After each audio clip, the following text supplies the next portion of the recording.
Bonjour à tous. Alors, une petite vidéo aujourd'hui pour vous permettre de mieux aborder le devoir numéro 2 en technologie. Alors, ce devoir, il va donc porter sur, de nouveau, la notion de capteur-actionneur et, bien sûr, sur la deuxième partie que nous avons évoquée durant 3 séances, à savoir la chaîne d'information et la chaîne d'énergie dans un système automatisé. Alors, pour cette notion de capteur et actionneur, j'ai repris le devoir précédent puisque vous aurez un exercice qui ressemblera, un exercice qui ressemblera beaucoup à ça, à savoir un système automatisé que je vais vous présenter avec un petit texte, et par rapport à ça, vous devrez repérer quels sont, parmi les éléments proposés, quels sont les éléments qui sont des capteurs, quels sont les éléments qui sont des actionneurs.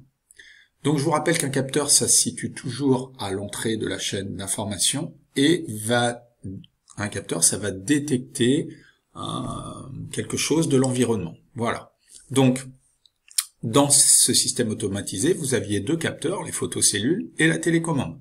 En effet, la photocellule, elle va détecter ou non le passage d'un véhicule ou d'un piéton. Donc là, on voit le faisceau ici, et ce faisceau-là, lorsqu'il est coupé, eh bien, ça va envoyer une information à l'unité de traitement pour que cette information soit traitée. Donc, la photocellule, c'est un capteur. Et c'est un capteur logique. Capteur logique parce qu'il ne prend que deux états, deux valeurs. Soit le faisceau, il est coupé, soit il l'est pas. Donc, deux valeurs. Capteur logique.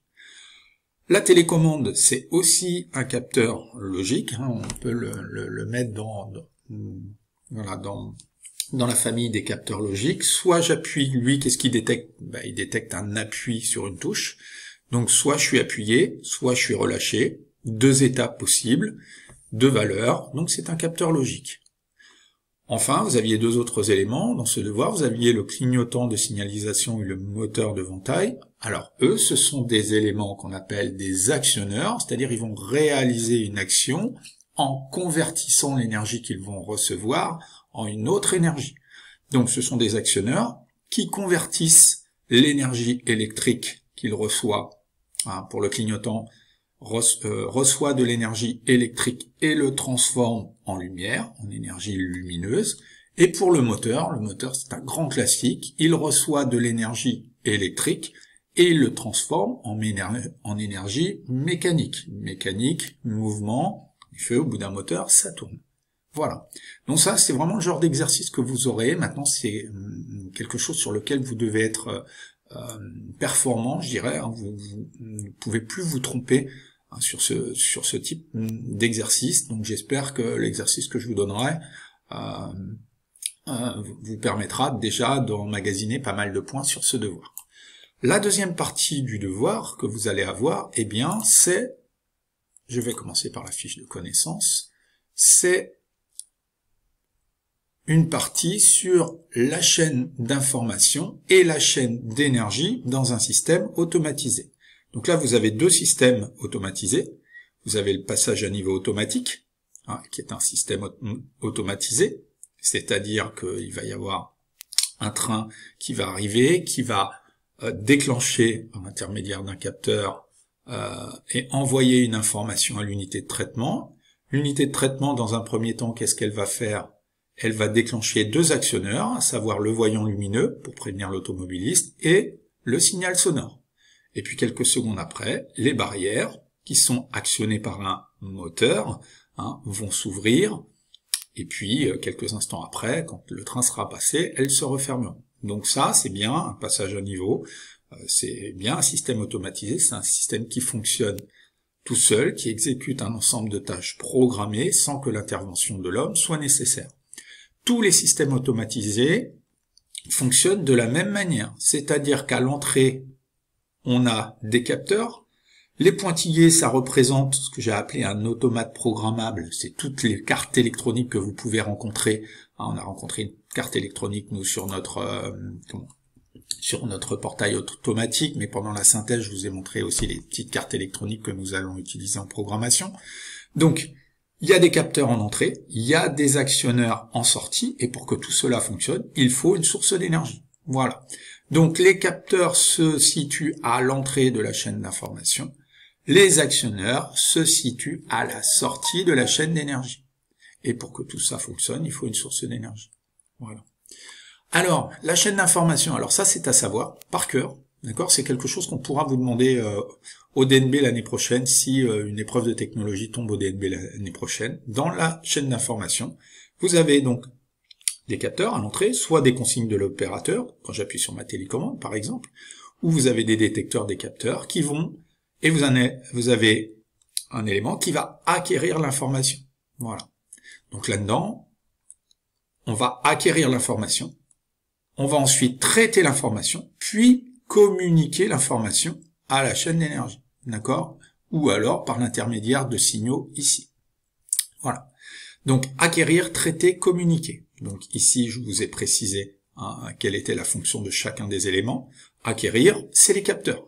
C'est la fonction qui permet de prélever des informations par les capteurs. Donc ça, faut le retenir. Acquérir, c'est les capteurs. Traiter, c'est l'unité de traitement. Donc c'est les petites cartes électroniques que vous avez dans les systèmes automatisés qui vont traiter les infos. Et communiquer, c'est la fonction qui assure la communication entre le système et l'utilisateur. Alors il peut y avoir effectivement ici des signaux, mais il y a aussi les câbles électriques qui vont communiquer l'information à la chaîne d'énergie. Et ensuite, vous avez une chaîne d'énergie.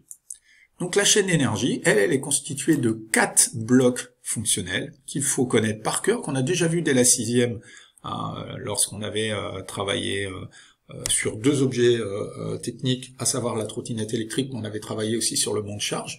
Un système, pour qu'il fonctionne, faut qu'il soit alimenté en énergie. Cette énergie, on n'en a pas toujours besoin, il faut la mettre à disposition ou pas, donc on va distribuer ou non l'énergie dans le système. Cette énergie, c'est souvent de l'énergie électrique. Je vous dis souvent que l'énergie électrique, sans transformation, sans conversion, ça sert à rien. Donc il va falloir la convertir. Et cette énergie, une fois qu'elle est convertie, il va falloir l'adapter et la transmettre. On l'utilise rarement directement, notamment je pense au moteur. Donc on le verra sur le vérin, on a tout un système de transmission de l'énergie. Et ensuite, on a une action, le système va agir et on va avoir une action. Donc alimenter, distribuer, convertir, transmettre, à savoir. Donc ici, je vous précise quels sont les éléments qui me permettent d'alimenter en énergie le système. Donc ça peut être des piles, ça peut être le réseau EDF. La plupart à la maison, par exemple, c'est les 230 volts du réseau EDF qui nous permettent d'alimenter l'ensemble de nos objets, des objets qui nous entourent. La fonction distribuer, c'est réalisé par un contacteur, c'est réalisé, je vous en avais montré, les contacteurs, par des câbles électriques, ça peut être une électrovanne, des gaines hydrauliques, donc ça je peux rentrer dans les détails, mais retenez surtout les câbles électriques, ça peut être des interrupteurs aussi, quand je rentre dans ma salle, j'appuie sur l'interrupteur pour distribuer ou non l'énergie dans ma salle. Alors là, on n'est pas sur un système automatisé, mais malgré tout, voilà, c'est un élément de distribution de l'énergie. La fonction convertir, l'idée c'est de convertir l'énergie reçue en une autre forme d'énergie, c'est ça qu'il faut bien comprendre, on la transforme pas l'énergie, on la convertit carrément.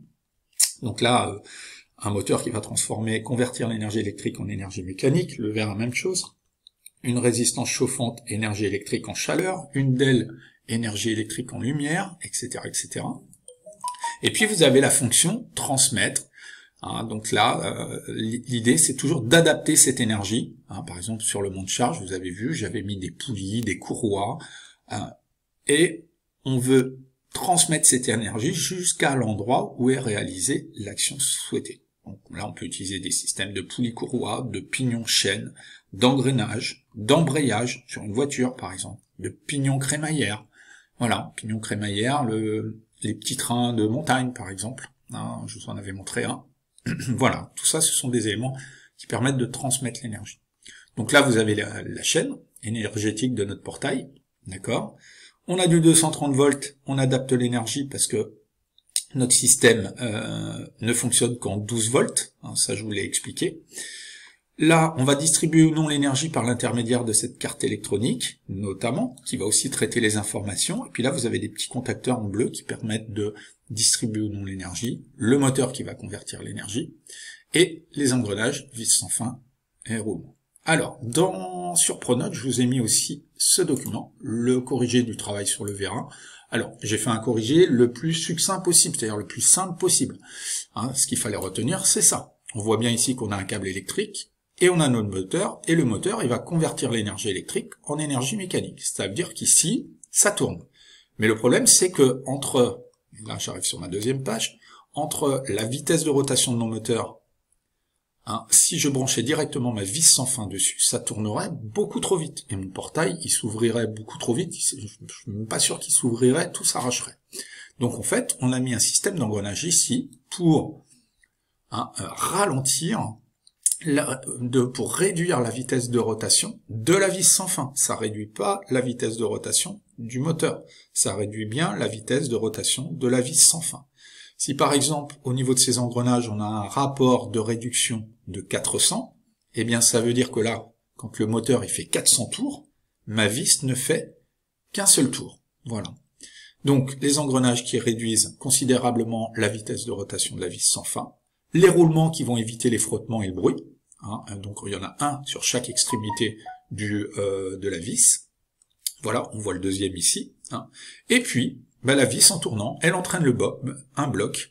Le bloc qui est guidé par un rail de guidage, et sur le bloc ici, à ce niveau-là, on a fixé, par l'intermédiaire d'une équerre, on a fixé le ventail de portail, et donc le ventail de portail, il s'ouvre ou il se ferme. Comment on fait pour ouvrir ou fermer le portail? Eh bien, on inverse simplement le sens de rotation du moteur, et le moteur il tourne dans l'autre sens, et donc au lieu d'ouvrir le portail, il va le fermer. Voilà.